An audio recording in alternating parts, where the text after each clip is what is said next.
Let me start with something uncomfortable. Most people who want to stop drinking already know what to do.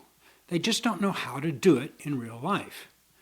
They may have read books, they've tried willpower, they've promised themselves that this time will be different.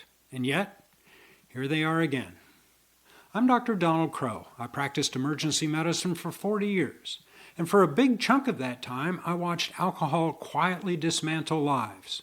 Sometimes dramatically, sometimes politely, one evening at a time. I've also lived this from the inside. I struggled for decades with alcohol before getting sober and staying sober 28 years ago. During the last nearly 3 decades, I've seen a lot of success and I've seen a lot of failure where individual battles with alcohol are concerned. Today, I want to talk about something most sobriety conversations skip right past. How people actually stop drinking when just quit hasn't worked. Not one-size-fits-all answers, just reality. Here's the truth nobody likes to admit. Most people don't try to stop drinking because they're chasing some higher calling or blissful future. They stop because things are falling apart. Their health, relationships, work, legal trouble. That quiet fear that something bad is coming if nothing changes. That's not weakness, it's survival instinct. That's human behavior. Behavioral science even has a name for it, readiness to change. And readiness almost always begins with consequences. Some are physical, brain fog, sleep problems, GI bleeding, liver numbers creeping up, anxiety that no longer shuts off. Others are social, ultimatums, embarrassment, missed work, damaged trust, isolation. People like to imagine that they'll stop drinking for positive reasons. But most people start because they're trying to avoid disaster. And that's okay. Fear gets you over the starting line. It just can't carry you forever. Here's where things usually break down. Someone decides that they've had enough and tries to stop cold turkey. If they've been drinking lightly, that might work. But if they've been drinking heavily, 10, 12, 15 drinks a day, abrupt cessation isn't just miserable, it can be dangerous. Withdrawal is real. Anxiety, tremor, insomnia, nausea, seizures, even death in extreme cases. That's why so many people try to quit and then rebound hard. Not because they're weak, but because their nervous system is in turmoil with the removal of alcohol. And this is where the conversation often splits into camps, with one camp saying total abstinence, immediately or nothing, while the other says harm reduction, reduce first, then reassess.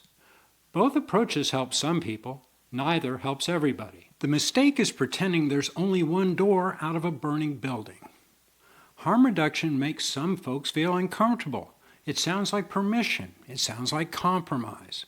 It sounds like failure before you've even begun. But medically and psychologically, it can be a bridge. If someone is drinking 15 drinks a day and can get down to 4 or 5, their body improves, their sleep improves, their mood stabilizes, and their risk drops, sometimes drastically.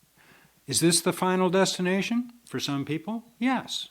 For others, it's a step, not an end point. Even many clinicians who advocate abstinence acknowledge this reality. You can't rebuild a life while your nervous system is on fire. What about medications in early sobriety? This is where the conversation often gets emotional, so let's slow it down. Medication does not cure alcoholism. It does not replace effort, insight, or change. But it might help lower the height of some of the obstacles. Physicians have an arsenal of medications at their fingertips. None of them are perfect, but some seem to help. Let's review some of the ones most commonly prescribed at this time. One commonly used medication is naltrexone. It works by blocking part of the alcohol's reward pathway, and people describe it this way: I still drank, it just wasn't that interesting anymore. For some, that's enough to break the momentum. 6 to 8 drinks becomes 2 or 3. Binges become less frequent. Another commonly used medication, acamprosate, is also approved to help in the transition after someone quits drinking. It's usually used in the first weeks after quitting and seems to help reduce background anxiety, irritability, and emotional instability. And studies show that it does seem to help reduce the frequency of relapse, at least a little. Several other drugs are often used but have less science backing them. These include gabapentin, baclofen, topiramate, and others. Their benefits are less proven. However, many claim they can help with cravings, anxiety, sleep, or relapse prevention. Medications don't work for everyone. Some people have side effects. Some people don't stay on them. But dismissing them outright closes the door that many claim help them to walk out of a very dark place. Here's the part that matters most. Medication might quiet the noise, but it doesn't teach you how to live sober. That's where coaching, therapy, or structured support comes in.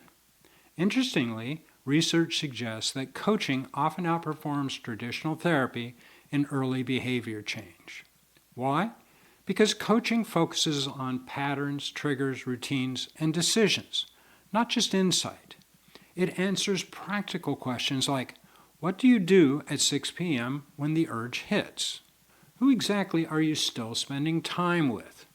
What activities seem wired to your drinking? What does a good enough evening really look like right now? These can provide insights, but insights without action become wishful thinking. And at some point, every attempt to change collides with this truth. Your social environment matters.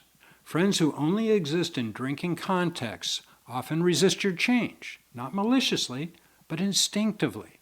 Your sobriety threatens the equilibrium. Some relationships adapt, some fade, some surprise you. This isn't about cutting everyone off. It's about being honest about who supports the direction you're headed. There's no doubt that isolation fuels relapse, but you need to be strategic about who accompanies you on your journey.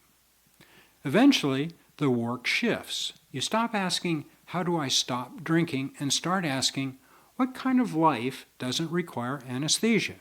Answering that question is the essence of real recovery. The bottom line is that there's no single right way to stop drinking. There are effective ways and ineffective ways, but maintaining the status quo is usually doomed to failure. Change is required. Some people need abstinence immediately. Some need harm reduction first. Some benefit from medications, some don't. Some thrive in counseling or coaching or AA, and some don't. What matters is this. If what you're doing hasn't worked, doing it harder won't suddenly make it work. Change is hard. Change is scary. But change is necessary. Change requires honesty, flexibility, and support. And most of all, it requires dropping the idea that you're supposed to figure it all out by yourself. If you're early in this process, please understand this. The goal for today isn't perfection. The goal for today is forward motion.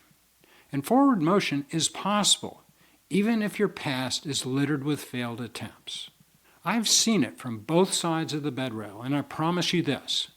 There are more ways out than you've been told. And if you're still on the fence and you're wondering if your drinking is really a problem, if it has become irrational, I've prepared a free screening tool to help obtain objective data. You can use it to answer these questions for yourself. It is private and takes only a few minutes to complete. Click the link in the description below to download your free checklist. Also, subscribe to this channel to see other videos to help you reframe your relationship with alcohol. Check out this video that helps explain the allure of alcohol. I'm Dr. Donald Crowe, and I hope to see you in the next one.